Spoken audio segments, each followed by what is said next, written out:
How long can I keep up with this homeless lifestyle? Well, I'm not sure. I'm just going until something breaks down, I guess. I have my car, the couple computers. I mean, something's gonna give.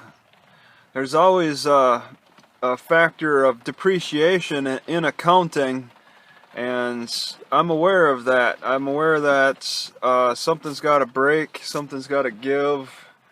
And then I'll be put in a position where I'll just have to accept it because I'm not able to replace anything. I mean, I see my car tires, they're cracked. When a tire goes, I'm gonna have to sell the car or something. Computer goes.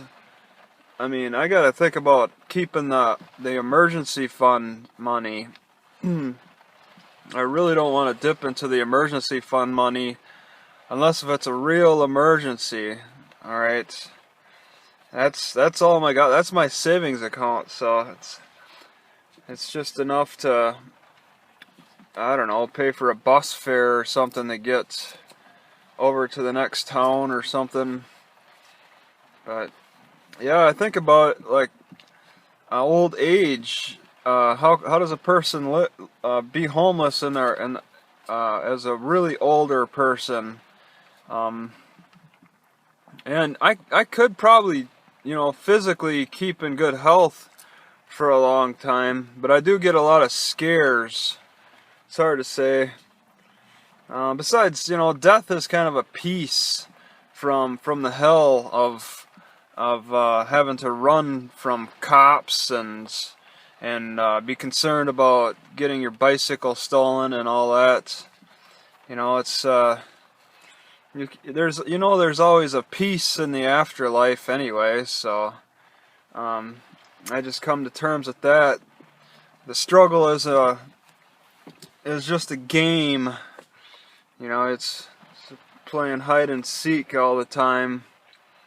But I'm spending less time trying to run and hide, and I'll just kind of make things more open and public about living the homeless lifestyle.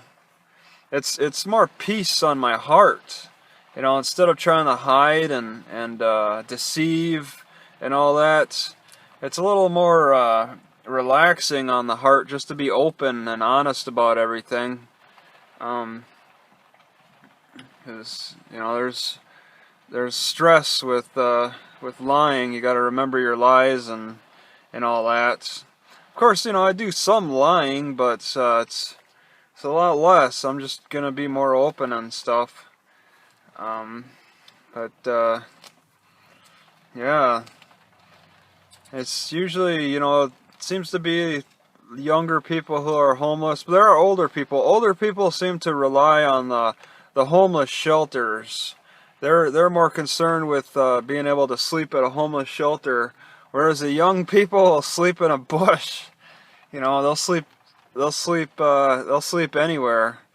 Older people need to sleep in more comfortable conditions, and they're willing to accept the homeless shelters. The homeless shelters kind of turn into old folks' homes in a way. So there's that, but it could be skewed because of the baby boomers. Although I've read that the not the Gen Xers, the millennials outnumber the baby boomers. That makes sense. I never knew that until a few weeks ago. It's like, yeah, the baby boomers are dying out, so their populations are reducing, and the millennials are coming up. The millennials may not have ever reached the peak in numbers as the baby boomers, but yeah. So they're taking up the shelters and stuff, and the shelters are just undesirable for me right now. Give me maybe another decade or something, and I can accept them. But right now, I would much rather sleep under a bush than in the old folks' home. But yeah, it's not easy because most cities are making the the sleeping outside of a building or structure illegal. So you're really getting pushed around. Wasn't it just in? Yeah, it was just in Florida. I heard the news about some guy getting arrested for feeding homeless people.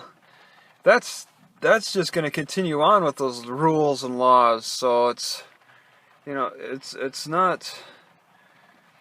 I mean, we're all got to lower our standards. It's strange. It's like the money we make forces us to lower our standards, but the laws force us to raise our standards, and there's a lot of conflict with that. It's ridiculous.